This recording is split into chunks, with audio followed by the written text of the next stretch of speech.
देखो कितनी चोट लगी, मैं गिर गई उस दिन यहाँ पे। ये तो देखो कितनी गंदगी है यहाँ, मीडिया वालों को ये देखना चाहिए कितनी गंदगी है यहाँ। अब कितना कीचड़ है इसमें, पानी भरा हुआ है, निकलने उतर रहे हैं। महीने 3-4 महीने से पानी 2 साल बन के 2 साल से समझे। और नमाज की बिल्कुल हो ही नहीं रही। अब घर में ही है हम तो अंदर, निकलने नहीं चाह रहे हैं। बच्चे स्कूलों से जाने को तरस रहे हैं। ये इतनी बड़ी परेशानी है, कितनी बड़ी समस्या बनी हुई है यार इस चीज़ की। नाले का काम शुरू किया गया तो नाला भी ठेकेदार साहब जो है 4 दिन से गायब है और लौट के नहीं आया काम कराने के लिए। औरतें वगैरह डिब्बे से गिर रही हैं, पानी भरने की वजह से माल जो है डिप का हट गया है। कई औरतें गिर चुकी हैं जिसके कारण उन लोगों को चोट भी लग चुकी है। कहती बच्चे निकल नहीं पाते, स्कूल नहीं जा पा रहे। टीचर होती है, हम स्कूल नहीं जा पाते हैं, जो तो मुँह से हाथ में लेके जाते हैं। स्कूल बहुत पानी हो जाता है यहाँ पे सुबह में और गिरते हैं बहुत बार, नाले की दीवारों पे से आते हैं, कहीं जा नहीं पाते हैं। देखिए अब ये नाला तो बना है, अब बारिश होगी तो इसमें तो कोई होल तो है नहीं जो इसका निकास होगा। नाला भी कंप्लीट नहीं हुआ, नाला ऐसा बनाया था कि उसकी दीवार भी गिर गई, बनने से पहले ही गिर गई। आते ही कहाँ है, अगर ये साफ होता रहा तो फिर यहाँ गंदगी क्यों हो। नाला यहाँ पर तो हर वक्त रहना चाहिए लोगों को। क्या नाम है, क्षेत्र के लोग यहाँ पे रहते हैं, हिंदू मुस्लिम सब परेशान हैं और यहाँ से निकलते हैं। और यहाँ पे हमारे देश में स्वच्छ भारत का जो अभियान चल रहा है वो किस टॉपिक पर चल रहा है। अगर हम इसे देखें तो ये स्वच्छ भारत नहीं है, ये गंदगी का अभियान चल रहा है।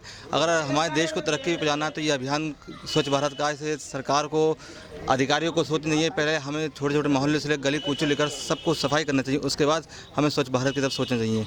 जब यही इतनी गंदगी रहेगी स्वच्छ भारत मिशन जो है कामयाब नहीं हो पाएगा। 2 बार बेटी का रिश्ता लौट गया, तितली कीचड़ खड़ी भी है, निकलने जो आए मेहमान लौट गए हमारे यहाँ से।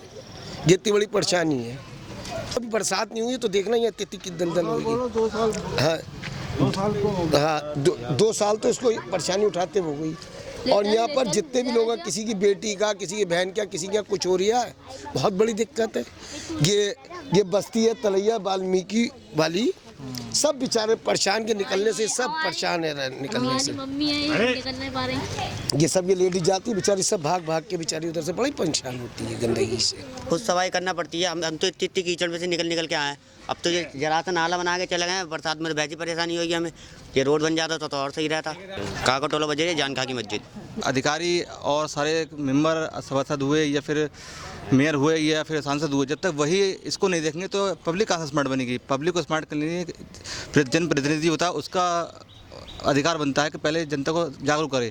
लेकिन जनता जागरूक जब होगी ना, जबकि कोई प्रतिनिधि आएगा, जब आता ही नहीं है तो जनता कहाँ से जागरूक होगी। फिर जनता को दोष जाता है कि आप स्मार्ट बनते नहीं हैं। जनता स्मार्ट बनने की कोशिश करती है, लेकिन जब ये हाथ में, जनता के हाथ में काम कोई है, ये तो सब अधिकारियों का काम है और कर्मचारियों का काम है, ये जनता का काम नहीं है। जब ये सफाई होगा तो हर आदमी अपने घर के आगे सफाई करने सोचेगा तो स्वच्छ भारत की तरफ बढ़ेगा। बच्चे हमारे यहाँ के सब परेशान है, लोग गिरते हैं या गिरते हैं, चोटें लगती है, लोग गड्ढों में गिर जाते हैं।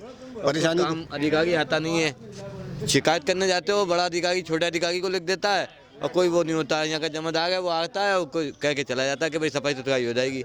यहाँ की औरतों को नमाजी बिचा के 2 साल हो गई आज इसको। और बच्चे जो हैं स्कूलों को जाते हैं तो रक्षा वाला कहता भैया अपने आप आ जाओ, अब वो आ नहीं पाते हैं, बच्चों के एब्सेंटें लगती हैं। अब जब पानी जहाँ बरसता है तो इतना खड़ा हो जाता है। ये पोजीशन है, देखें आप खुद ही देख रहे हैं। ये नमाज के लिए इतनी परेशानी है, आप ये समझिए पानी 24 घंटे का है, आप ये समझिएगा 24 घंटे का ये पोजीशन है। आप ठेकेदार काम छोड़ के भाग गया, अधूरा काम, पूरा नाला कंप्लीट नहीं हुआ है। फैली हुई है ये सब है तो डेयरियों से। हाँ, ये डेयरी हट जाए तो गंदगी बहुत कम हो जाएगी। ये तो समस्या है, अभी नाला बना है, आप देखो सब गोबर है पूरे नाले में। आवाम को इतनी दिक्कत है, सब पूरे नाले में गोबर है। ये समझ लो बारातें शादियाँ हटी हुई हैं। आप ये समझ लो कोई प्रोग्राम घर पे नहीं करना चाह रहा है।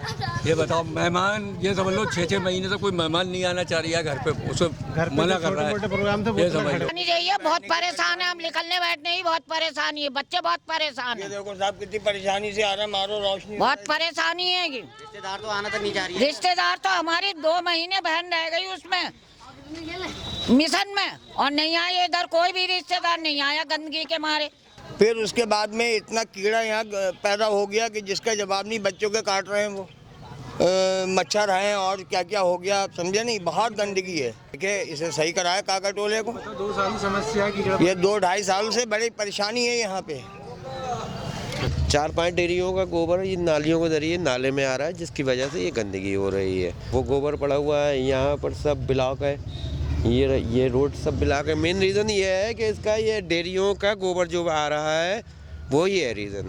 ऑलरेडी इनके नोटिस भी लग चुका है, मगर ये नहीं माज आ रहा है फिर भी।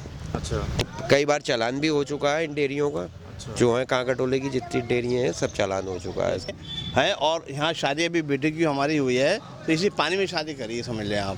बहुत और मेहमान आता कह रहा है कि यहाँ गंदगी में रह रहा है। वो नाला जो बन गया था वो नाला छोड़ के चला गया, बहुत टाइम बाद, बहुत टाइम लगा दिया उन्होंने, नाला भी छोड़ के चला गया। वो कितनी गंदगी है यहाँ पर बताइए आप। किस तरीके से यहाँ पर लेडीज का निकलना बैठना बंद है, रास्ता बंद है, ये रोड ब्लॉक पड़ा हुआ है, ये बताइए।